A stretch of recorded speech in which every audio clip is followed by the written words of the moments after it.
This part is actually really important and people don't pay attention to it. This is when your dough starts building the gluten fibers, okay? And it's when, it's two parts, sorry to confuse you. And it's when the yeast starts eating up all the new flour to create the bubbles to give you your rise. Okay, so there are two things going on now, both of which are equally important. So, and this is why your bread whisk is a very good tool to have. I think that a lot of people, when they're just starting out, say, okay, you know, I'm mixing it, I've got my Shaggy dough, and this is for people that are hand mixing, not if you're using a KitchenAid or another mixer, okay? You wanna go through it, but you really want to make sure, like, don't be gentle with your dough is basically what I'm saying. Because it's going to the gym. When you go to the gym, right, you gotta really work it. Not that I've been to the gym in a while, but my husband tells me this is what happens when you go there. Okay. You use the bread whisk,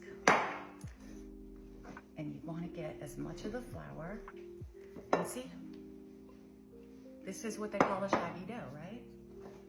Okay, and it's a little dry. Okay, so now another tool is, and these are really cheap, just get a plastic scraper. I scrape down here, and I'm one of those OCD people that I try to get as much of the dough off of the dough whisk as I can. Now this is the first step that I do to help, it's first time at the gym, to keep using that analogy.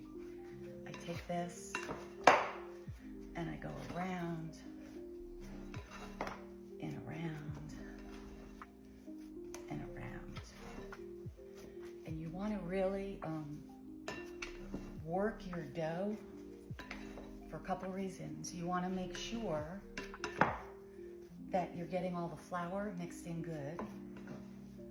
And this is his first time at the gym.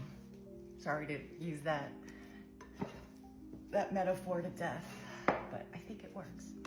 Okay, so now we have the starter, the flour, the water, mixed it, worked out. Now we're gonna let it sit for an hour to fermentalize, which I know I've talked about before, okay? And look, this is sticking, okay? Sticking in my hands, sticking, okay? You're gonna find that after an hour, this is gonna be wetter, okay? And then we're gonna add more water to it because remember, I have a little water set aside. But now, put a plastic cover on it, we let it fermentalize for an hour. And then we come back, and then we start, we add the salt, and then we do our first round of stretch and folds. So, I hope that helps for the mixing part and giving you an understanding of how these two processes work together and how we start the process.